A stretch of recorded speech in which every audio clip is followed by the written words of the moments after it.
భావ వ్యక్తీకరణ, అభిప్రాయాల్ని చెప్పడం ఈ రాజ్యాంగం మనకిచ్చిన ఒక ప్రాథమిక హక్కు. ఎవరి అభిప్రాయాల్ని వాళ్ళు స్వేచ్ఛగా చెప్పుకునే రైట్ టు ఎక్స్ప్రెషన్ అనే భావ ప్రకటన స్వేచ్ఛను పోలీసులు, ప్రభుత్వాలు కాల రాస్తున్నాయనేది చాలా కాలంగా మేధావులు, ఉద్యమకారులు, పౌర హక్కుల సంఘాలు ఆరోపిస్తూనే ఉన్నాయి. ఇదంతా పాత కథే. ఈ మధ్య ఈ హక్కుల్ని ప్రభుత్వాలు, పోలీసులు కాదు, రాజకీయ నాయకులే కాల రాసుకోవడం కళ్ళారా కనిపిస్తోంది. తన అభిప్రాయాల్ని కాదనేవాడి నోరు మూయించడమే ఒక ఉద్యమ లక్షణంగా మారిపోయింది. సమయం, సందర్భం ఏదైనా సరే అవతలి వాడి నోరు నొక్కేయడమే పరమావధిగా సాగిపోతున్న నేపథ్యాలే ఎక్కడ చూసినా.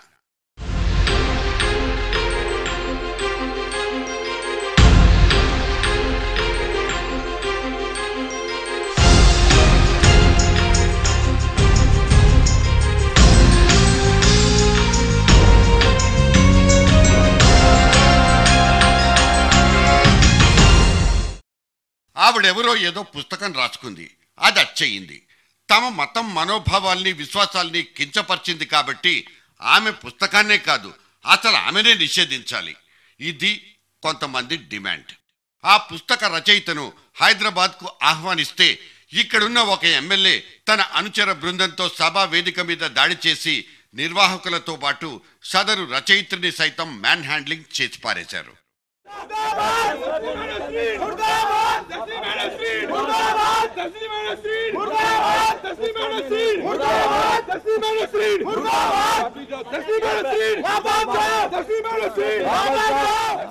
ఈయనో మాజీ పార్లమెంట్ సభ్యుడు, హిందీ భాషా ప్రవీణుడు, మంచి రచయిత కూడా. ద్రౌపది వ్యక్తిత్వం మీద ఆయన రాసుకున్న ఓ పుస్తకాన్ని నిషేధించాలంటూ ఇంకో సంఘం రోడ్డెక్కేసింది. అసలు నేను రాసిందేమిటో పూర్తిగా చదవకుండానే నిషేధించాలని రోడ్లెక్కడం ఏంటంటూ ఆ పెద్ద మనిషి వాపోయాడు. రాజనీతిజ్ఞులుగా, విదుషీమణిగా, ఉత్తమ ఇల్లాలుగా, గృహిణిగా వివిధ రూపాలలో పరిడివిల్లిన ఆమె వ్యక్తిత్వ గరిమను వివరించడమే ఈ నవల రచన ఉద్దేశం ఇంత స్పష్టంగా చెబితే పుస్తకం చదవని వాళ్ళు 400 మంది ఉన్న సభలో 4 లేసి కేకలేస్తే నా మార్గాన్ని నేను మార్చుకోను, సత్యశోధన చేస్తానే ఉంటాను, సత్యశోధనలో వచ్చేసిన ప్రపంచాన్ని పంచుకుంటానే ఉంటాను. నాకు ఎవరి మీద దీని మీద నాకేటువంటి దురుద్దేశాలు లేవు. పుస్తకాలు నిషేధించాలి, పత్రికలు మూసేయాలి, సభలు జరుపుకోకూడదు, అసలు మాటలే మాట్లాడుకోకూడదు, నోళ్లే మూసేసుకోవాలి. ఇలా జారీ అయిపోతున్న తాకీదులు ప్రభుత్వాలు, పోలీసుల నుంచి కాదు, తమ తమ అభిప్రాయాలకు వ్యతిరేకంగా ఎవరైనా మాట్లాడితే చాలు ఈ నిషేధాల్ని విధించేస్తున్న వ్యక్తుల గురించే ఈ నాంది ప్రస్తావనలు. ఈ మధ్యకాలంలో విశాలాంధ్ర పేరుతో సమైక్య రాష్ట్రాన్ని సమర్థిస్తున్న పరకాల ప్రభాకర్ వంటి కొంతమంది ఏర్పాటు చేసుకుంటున్న సభలు, సమావేశాల మీద కొంతమంది ప్రాంతీయాభిమానులు చేస్తున్న దాడులు కూడా భావ ప్రకటన స్వేచ్ఛ మీద దాడులుగానే పరిగణించాల్సి ఉంటుంది. రాజ్యాంగం ఒక పౌరుడికి ప్రసాదించిన భావ ప్రకటన స్వేచ్ఛను ఖచ్చితంగా కాలరాయడమే అవుతుంది. నిజానికి ఆయన రాసుకున్న 100 అబద్ధాల పుస్తకంలో ఆక్షేపించాల్సిన అంశాలున్నట్లయితే విభేదిస్తున్న వాళ్ళు మరో వేదిక మీద నుంచి దాన్ని ఖండించుకోవచ్చు, నిషేధించమంటూ డిమాండ్లు చేసుకోవచ్చు తప్ప అటువంటి సభా ప్రాంగణాల్లోకి వెళ్లి భౌతిక దాడులకు పాల్పడడం అనైతికమే కాదు, నేరపూరితమన్న ప్రాథమిక విషయాల్ని విస్మరించడం అత్యంత శోచనీయం. ఇక ఇదే సందర్భంలో నా చిరకాల పాత్రికేయ మిత్రులు కూడా వృత్తిలో భాగంగా కవర్ చేయడానికి వెళ్లిన పత్రికా సమావేశాల్లో ప్రవర్తిస్తున్న వైఖరి ఖచ్చితంగా ఆక్షేపణీయమే. రిపోర్టర్లు అన్నిటికంటే ముందు చేయాల్సిన పని విషయ సేకరణ మాత్రమే.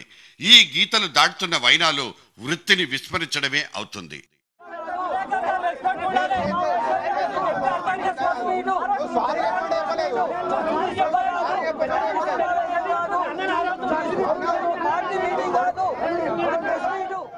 ఇక టీవీల చర్చా వేదికల మీద దొర్లిపోతున్న అఘాయిత్యాలకు అంతు పొంతూ లేదు.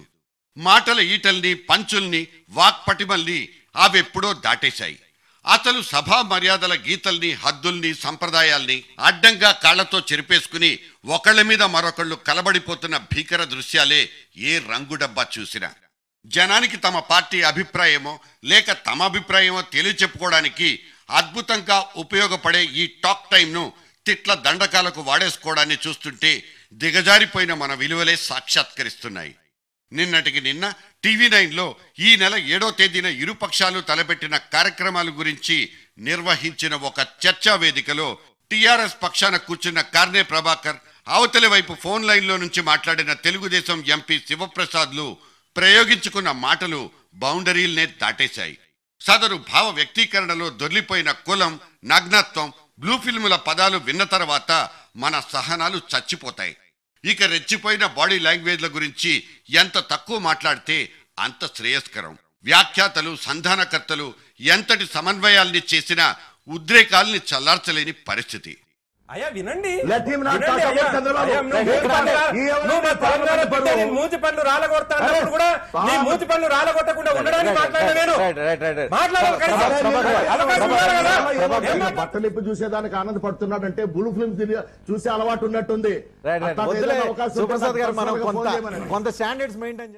ఎవరేం మాట్లాడుతున్నారో అసలు ఒక్క ముక్క కూడా అర్థం కాని ఈ వ్యర్థ వేదికలు ఎందుకనే అభిప్రాయాలు కలిగి తీరుతాయి.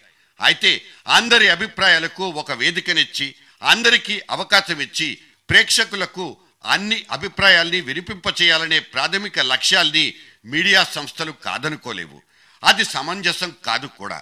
కానీ వాటిని ఆధారంగా చేసుకుని భావ వ్యక్తీకరణ పేరుతో ఈ రాజకీయాలలో పెచ్చిమీరిపోవడం ఏ మాత్రం సమర్థనీయం కానే కాదు. అవతలి వ్యక్తుల అభిప్రాయాల్ని పూర్తిగా వినాల్సిన అవసరం లేదనుకునే వాళ్ళు ఇటువంటి టీవీ వేదికల మీదకు అసలు రాకుండా ఉంటేనే వ్రత ఫలం దక్కుతుంది. కానీ వ్రతం చెడ్డా ఫలితాలు దక్కాలని నిర్వాహకులు అనుకుంటే మాత్రం ఈ చర్చా వేదికల తీరుతెన్నులు మారవు గాక మారవు.